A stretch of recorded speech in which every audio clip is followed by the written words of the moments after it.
Apa kabar saudara?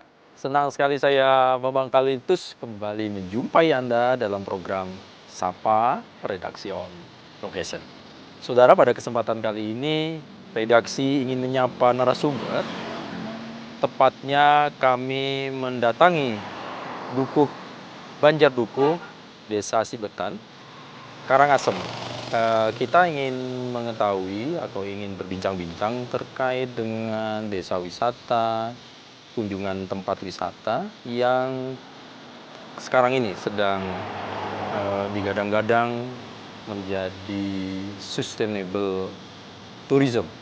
Mengapa? Karena ini memang menjadi penting karena turisme atau pariwisata sejatinya memang tidak meninggalkan alamnya, tidak meninggalkan sumber daya alam dan tentunya sumber daya manusianya untuk tetap berdampingan dengan alam yang akhirnya memberikan nilai tambah bagi SDM-nya dan juga bagi alamnya. Ikut saya, kita akan menjumpai para narasumber kita di Banjar Dukuh.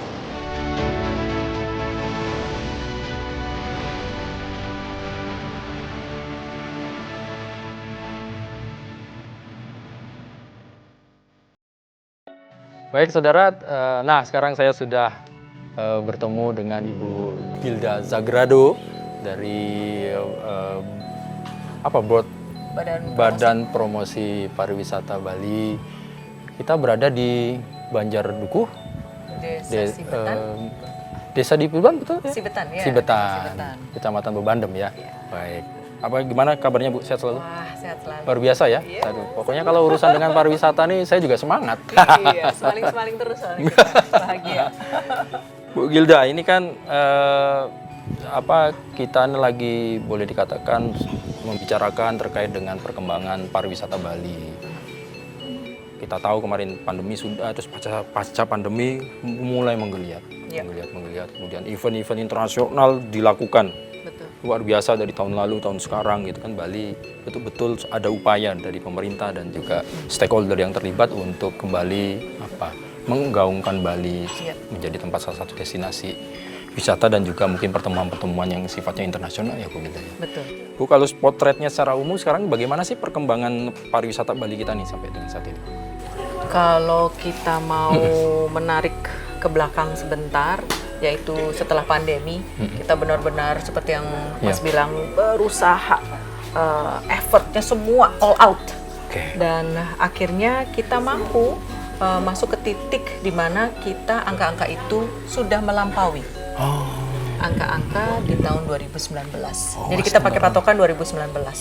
Jadi pre-pandemi dan post-pandemi. Nah, setelah sekarang post-pandemi, kita sudah mampu masuk ke level 2019 dan itu angka-angkanya bahkan melampaui angka-angka 2019. Itu sangat membuat kita bangga.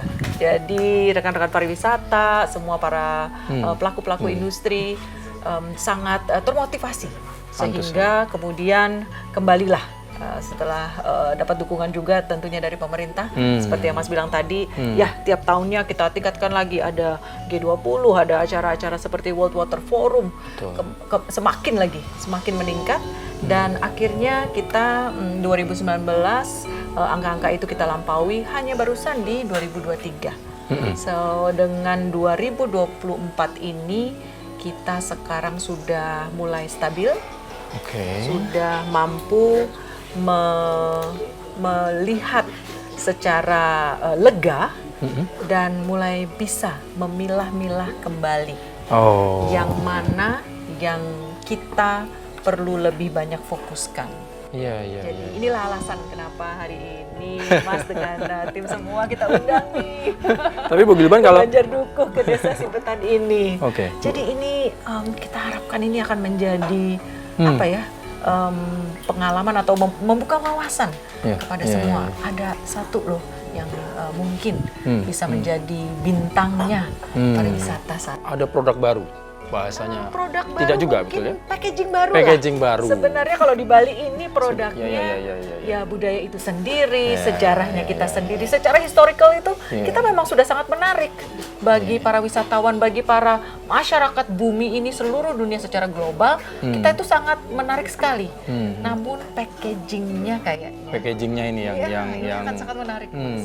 Tapi sebelum ke packaging nih, Ibu, kalau kita melihat kan sekarang di tempat lain pun seperti di Thailand, Vietnam, itu bahkan Myanmar, mereka juga sama-sama kemarin terpuruk pandemi dan akhirnya juga bergairah juga kembali. Ya, ini bagaimana tantangan-tantangan Bali untuk akhirnya ya kita harus tetap Bali, kan ada isu katanya meninggalkan Bali dalam tanda kutip, lari ke sana karena ada insentif yang lebih macam-macam. Gimana kita menyikapi itu, Bu Gilda? Betul ya. Jadi sekali lagi post pandemi beberapa kebijakan-kebijakan negara itu kemarin sangat bisa kita lihat sangat berbeda-beda jauh. Jadi Thailand melakukan kebijakan-kebijakan tertentu dan kita lihat bagaimana mereka secara ekonomi terpuruk dan kemudian dalam satu putaran saja langsung mereka bangkit dan wow menjadi sangat bisa atraktif dan ekonomi perputarannya demikian pesat.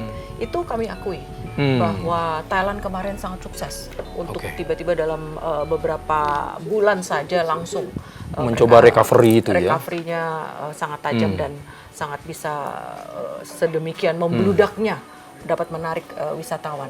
Namun yang saya lihat justru santunnya kebijakan Indonesia dalam demikian bijaksananya kita mengambil langkah-langkah.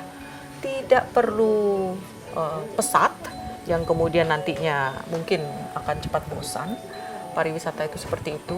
Kita harus buka pelan-pelan secara santun. Dengan demikian strategi itu justru seperti yang saya bilang tadi, 2023 kita sudah mampu ke angka yang melampaui 2019, namun tetap menjaga ketertarikan daripada wisatawan untuk terus-menerus selalu datang ke Bali atau Indonesia secara baik. Jadi rule polanya tuh udah pelan-pelan akhirnya kelihatan nih. Ini kan kita itu lebih santun, lebih santun. Mas. Untuk jangka panjang ya, Bu ya. Betul. Untuk sustainable. Kita itu maratoner. Ya, kita tuh pelari maraton. Kita bukan sprint.